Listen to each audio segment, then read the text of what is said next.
Halo guys, welcome back again to my channel. Bersama saya Hansen di sini, dan seperti biasanya setiap harinya saya akan buatkan video seputar cryptocurrency. So, bagi teman-teman yang tertarik seputar cryptocurrency, boleh aja langsung bantu saya like dan juga subscribe. Jangan lupa juga untuk hidupkan lonceng notifikasinya supaya teman-teman nggak ketinggalan update terbaru seputar cryptocurrency.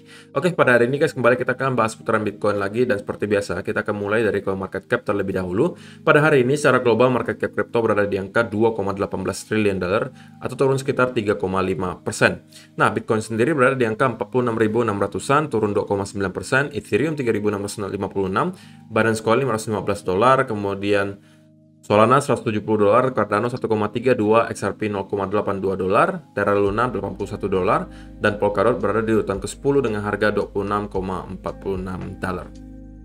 So, overall hari ini kita melihat altcoin rata-rata terkoreksi 4-8%, sedangkan Bitcoin turun hampir kurang lebih 3% gitu ya. Itu adalah outlook sementara dari beberapa top coin yang ada hari ini. Kita sekarang masuk dulu ke beberapa berita dan data terbaru hari ini.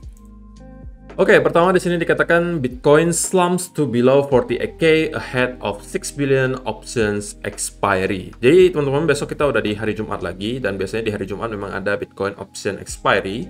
Oke, kebetulan juga ini akhir tahun 31 Desember besok, sebelum kita masuk ke 2022. Dan besok itu ada Bitcoin option expiry, angkanya cukup besar, sebesar 6 billion dollars. Oke, jadi kalau berarti 6 miliar dolar kurang lebih gitu ya. Dan itu merupakan salah satu angka terbesar yang pernah kita lihat tahun ini. So, untuk teman-teman yang merupakan trader jangka pendek atau short term trader, ya mungkin besok harus sedikit lebih waspada lah gitu ya. Mungkin ya harus lebih ketat untuk risk managementnya dan lain sebagainya. Dan menurut saya ini juga bisa menjadi salah satu hal yang menyebabkan Bitcoin itu agak sulit bergerak belakangan guys. Alias sebulan terakhir ini kita hanya melihat Bitcoin itu dalam keadaan sideways gitu ya. Overall sebulanan terakhir itu sideways doang. Dan bisa jadi ini adalah salah satu penyebabnya gitu ya. Karena kan ini expiry options ini ya para pemain besar yang main gitu kan. Dan mereka itu mungkin ada sebagian yang bet Bitcoin bakal close di atas 50.000 misalnya. Atau sebagian ada yang bet juga bahwa Bitcoin akan close di bawah 45.000. Kalau tebakan mereka benar, mereka akan menghasilkan uang dan lain sebagainya.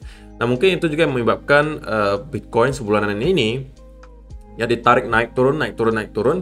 Karena mungkin para pemain besar ini ya lagi lomba-lombaan gitu, supaya tebakan mereka yang benar dan mereka bisa menghasilkan uang dari option expiry ini.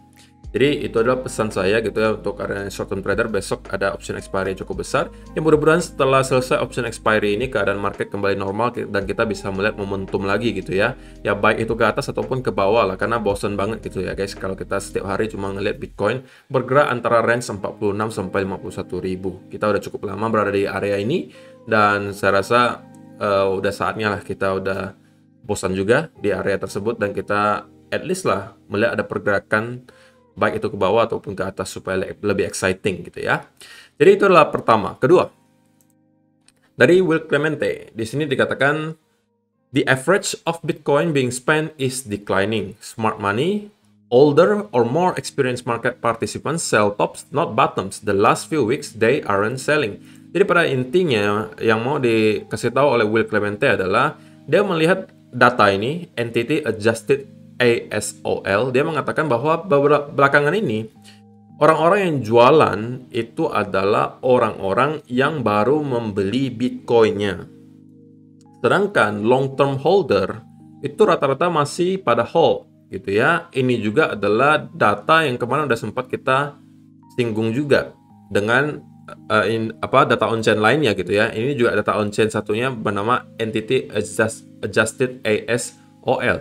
Dan setiap kali kalau kalian melihat garis orange ini mulai naik ke atas dan cukup tinggi, biasanya tidak lama lagi kita akan mendapati semacam koreksi. Kalau misalnya kita melihat ada kenaikan seperti ini, itu berarti banyak sekali koin-koin lama yang sudah mulai dijualin, alias banyak long term holder udah mulai stuck untuk distribusi. Nah, ini terjadi terakhir itu di bulan akhir Oktober sampai November gitu ya. Kita melihat ada kenaikan di coin being spent-nya itu udah mulai yang koin-koin lama. Tetapi untuk sebulanan terakhir kalau misalnya kalian perhatikan itu adalah koin-koin baru yang baru dibeli gitu ya. Dan kalau misalnya kalian perhatikan secara historis, setiap kali kita melihat ada spike tinggi di garis orange ini, maka tidak lama lagi kita akan mendapati koreksi besar. Di sini juga sama. Nah, di sini kenaikan sedikit, di sini juga kenaikan sedikit, dan pada akhirnya kita juga mendapati koreksi besar setelah ada spike tinggi di sini. Oke, jadi menurut si Will Clemente, ya para long term holder sekarang masih kayak optimis gitu ya, bahwa kita masih akan mendapati reversal. Ya walaupun secara short term kita masih mungkin aja bisa revisit mungkin ke angka 43.000, ke 40.000. Tetapi untuk mid term sampai long term, sepertinya long term holder masih nggak kepengen jual barangnya, dan masih pengen untuk hold gitu ya. Itu adalah yang kedua. Kemudian yang ketiga, di sini dikatakan what Bitcoin price slump, Bitcoin outperforms stock and gold for third year in a row. Jadi menurut si siapa ini? Yasugola. Okay. Dia mengatakan bahwa ya kalau misalnya kalian perhatikan secara data guys, walaupun gitu ya Bitcoin sekarang lagi terkoreksi cukup dalam, tetapi kalau misalnya kalian lihat perbandingannya dengan S&P 500 dan juga chartnya gold atau emas, Bitcoin itu tahun ini masih outperform kedua aset tersebut. Alias per tahun ini sebenarnya Bitcoin masih menghasilkan kurang lebih 73% dari awal tahun sampai sekarang gitu ya.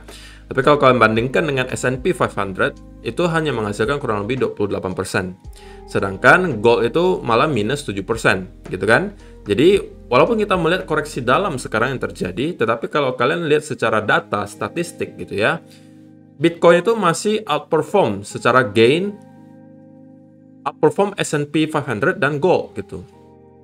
Jadi kalau misalnya kalian lihat secara gambaran besar, ya kita bisa mengatakan bahwa Bitcoin ya masih fine-fine aja performanya tahun ini gitu ya, masih bisa menghasilkan 73%.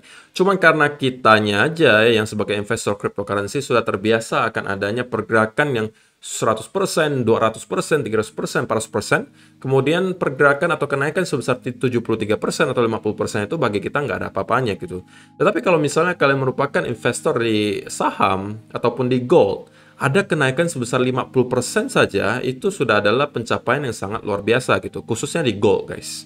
Karena gold belakangan ini 10 tahun terakhir saja, kalian perhatikan 10 tahun terakhir di gold itu, ya harganya nggak kemana-mana gitu guys. Hanya ranging saja, di sekitaran range antara 1900-an kurang lebih sampai mungkin 1500. Ranging sekitaran di angka tersebut saja. Dalam 10 tahun terakhir guys, bayangin. Sedangkan S&P 500 dalam tahun ini, sampai bulan Desember ini itu menghasilkan kurang lebih 28% gitu ya. Jadi ya pada intinya kalau kalian mau invest di kripto tentunya high risk gitu ya, high risk high gain. Dalam artian resikonya adalah volatilitasnya tinggi gitu. Alias turunnya bisa kencang, naiknya juga bisa kencang. Jadi kalian harus siap dengan volatilitas tersebut. Kalau misalnya kalian nggak siap dengan volatilitas, alias kalian kalau misalnya turun dikit kalian udah panik gitu ya, mending kalian investnya di saham, karena saham itu volatilitasnya tidak akan setinggi di cryptocurrency. Oke. Nah, kemudian next ini adalah salah satu yang di request oleh banyak dari kalian gitu ya. Komentar-komentar kalian kemarin sudah saya baca. Dan kok bahas dong leverage ratio lagi. Dan ini saya tunjukin ya hari ini update-nya untuk leverage ratio. Dan per hari ini kalau misalnya kalian perhatikan guys, kita mendapati bahwa ini adalah hal yang cukup concerning gitu, alias membuat saya sedikit lebih waspada lagi. Karena kenapa? Karena kita melihat leverage ratio itu udah tinggi banget lagi, hingga mencapai angka 0,21 untuk leverage ratio-nya, 0,21. Oke? Dan ini adalah angka tertinggi untuk tahun ini. Tapi yang perlu saya jelaskan adalah guys, bahwa estimate leverage ratio ini tidak hanya untuk menilai orang-orang yang memakai leverage dan long gitu ya. Yang short juga dihitung di sini. Jadi tidak hanya yang long pakai leverage itu terhitung di sini ya guys ya. Jangan sampai salah kaprah, banyak orang yang salah menilai seperti itu.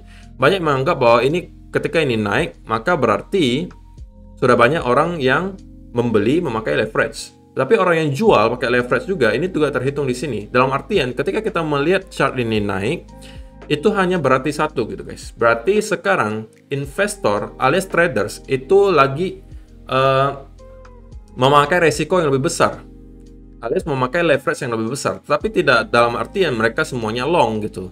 Tapi ada juga yang short, ada yang long, ada yang short gitu ya. Kalau misalnya kalian perhatikan di bulan Mei kemarin, koreksi besar bulan Mei, kita mendapati juga leverage ratio itu terus-menerus naik seperti ini, sedangkan harganya turun kan. Sama seperti yang terjadi di sini kan, ya kan? Tapi pada akhirnya ketika kita udah mendapati momentum bullish di sini dan mendapati short squeeze, nah kita melihat leverage rasionya udah mulai start turun di sini. Oke, yang pengen saya tunjukkan di sini adalah bahwa kalian jangan sampai salah pengertian gitu. Bahwa setiap kali leverage rasio naik itu berarti udah kebanyakan orang yang long gitu ya. Dan kita akan langsung down lagi parah. Karena yang di sini yang dinilai hanya tingkat leverage yang dipakai oleh para traders. Kalau misalnya kita melihat ini tinggi banget ya, berarti banyak sekali orang pakai leverage. Sudah intinya aja seperti itu. Oke, jadi kalau misalnya sekarang ya tentunya skenario-nya, probability-nya mungkin untuk short term lebih ke arah bearish lah gitu ya. Karena kita melihat pergerakan secara price action juga masih kelihatan cukup bearish, oke. Dan dengan adanya leverage rasio yang tinggi, kemudian tadi juga kita melihat ada Bitcoin option expiry sebesar $6 billion. Ya, kalau misalnya kita nanti juga terkoreksi lagi ke bawah 46, ya wajar aja menurut saya gitu ya guys ya. Kalau misalnya kita bisa nyentuh sampai 43, 40 ribu, ya itu juga udah sesuai dengan ekspektasi lah istilahnya. Banyak sekali orang sekarang udah expect kita akan nyampe lagi ke 42, 40 ribu karena untuk mengisi week panjang yang tercipta di awal bulan ini gitu ya. Jadi ini jelas ya guys ya, estimate leverage ratio-nya udah tinggi banget, tapi perlu diingat estimate leverage ratio itu tidak untuk hanya menilai orang-orang yang long, tapi short juga termasuk di sini. Jadi estimate leverage ratio tinggi yang bisa terjadi itu nggak hanya long squeeze, short squeeze juga bisa ikutan terjadi. Oke, jadi itu perlu kalian tahu. Dan per hari ini, kalau misalnya kalian lihat, itu ada sekitar 106.000 traders yang terlikuidasi. Oke, total value-nya ada sebesar 403 juta dolar. Jadi ini bukan angka yang besar-besar banget, tapi ya cukup besar lah ya, 400 juta dolar. Dan rata-rata 77%-nya itu adalah orang-orang yang long gitu guys. Dan sekali lagi mudah-mudahan penonton saya tidak ada yang termasuk dari salah satu yang di sini 106.000 orang nih. Karena udah sering mungkin saya pesan guys, dalam keadaan market seperti ini, please jangan over leverage. Please jangan over leverage. Please jangan over confidence. Kita masih perlu konfirmasi lebih lanjut gitu ya. Jadi kalian kalau misalnya trading dalam keadaan market sideways seperti ini, usahakan ya pakailah risk management yang baik gitu. Jangan sampai jeripaya kalian selama ini udah mengumpulkan modal dari yang kecil sampai besar gitu kan, kalian habiskan hanya dalam satu trade hanya karena kalian tidak disiplin. Itu tidak bijak dan itu rasanya sakit guys, karena saya pernah rasakan juga gitu ya. So itu adalah beberapa data dan berita terbaru hari ini. Sekarang kita masuk dulu ke chartnya Bitcoin. Oke, dan kita akan mulai dari daily chart terlebih dahulu ya guys. Dan sekarang kalau bisa kalian perhatikan ya, secara daily chart ya tentunya ada berita baik, ada berita buruknya gitu ya. Berita buruknya dulu adalah bahwa kita sampai sekarang pun belum melihat adanya indikasi gitu ya akan adanya perlawanan dari para bull di daily chart. Kita melihat ada momentum bearish yang cukup kuat di sini. Oke. Dan berita baiknya adalah sekarang kita terlihat tertahan di area major support di sekitaran 46 sampai 47 ribu dolar. Sekaligus di sini juga merupakan adalah trend line yang tercipta di sini. Oke, itu adalah berita baiknya. Tapi tentunya kalau misalnya kalian perhatikan di 4-hour chart, ya sama aja kita melihat momentum bearishnya itu masih sangat kuat. Oke. Dan untuk sementara tentunya sebelum kita benar-benar mampu breakdown lagi dari sini, ya kita juga masih mempunyai kesempatan kok guys untuk kembali mendapati retest ke area resistance di 50-an ribu. Ya kenapa bisa seperti itu? Ya karena seperti yang udah saya sampaikan, sampai bosen saya kasih tahu, mungkin kalian juga ada bosen dengernya. Kalau kalian zoom out guys, ini dari awal bulan ya kita cuma mainnya di kedua area ini. Oke, ini namanya sideways ranging gitu. Jadi bolak-balik di situ aja. Itu namanya sideways. Oke, jadi kalau ditanya masih ada kemungkinan kok retest ke sini, ya ada saja gitu ya. Dan konfirmasinya kalau misalnya kita mau kembali nge-retest ini apa?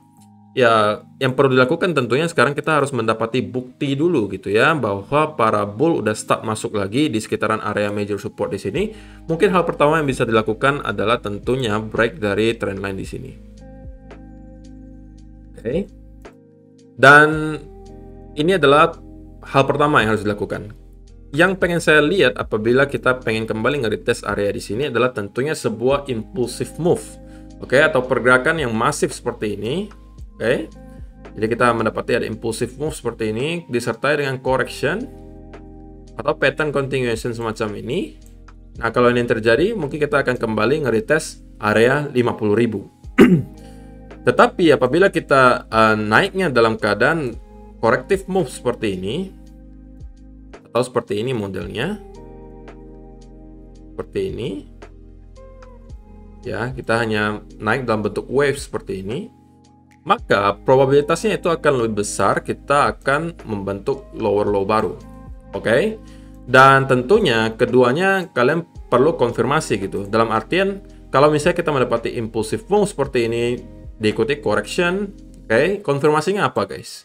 Konfirmasinya adalah bentuk breakout dari pattern ini. Oke, baru kalian mungkin bisa consider untuk melakukan trading gitu kan. Tapi tentunya ini bukan financial advice guys, ini hanya saya sharing saja apa yang akan saya lakukan kalau saya pengen trade Bitcoin dalam keadaan seperti ini. Tetapi kalau misalnya saya lihat pergerakan price action yang modelnya corrective move seperti ini, oke, seperti ini, maka saya mungkin akan mengandalkan juga tambahan informasi dari Fibonacci retracement. Mungkin saya akan wait dia nyampe ke sekitaran 0,5 atau bahkan 0,68 di sini sebelum misalnya nanti kita ada menemukan misalnya bear flag atau misalnya ada rising wedge atau apapun itu yang menunjukkan akan adanya bearish movement lagi, maka saya akan tunggu dia breakdown dari pattern tersebut.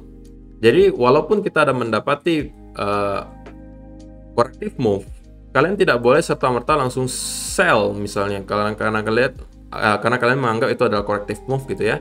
Tapi kalian perlu juga konfirmasinya dalam bentuk apa ya, breakdown dari pattern tersebut gitu ya. Sama aja kalau misalnya kita mendapati impulse seperti ini dan correction, ya kalian belum boleh masuk kalau kita belum benar-benar breakout dari pattern tersebut. Jadi tergantung yang mana terjadi nanti gitu ya.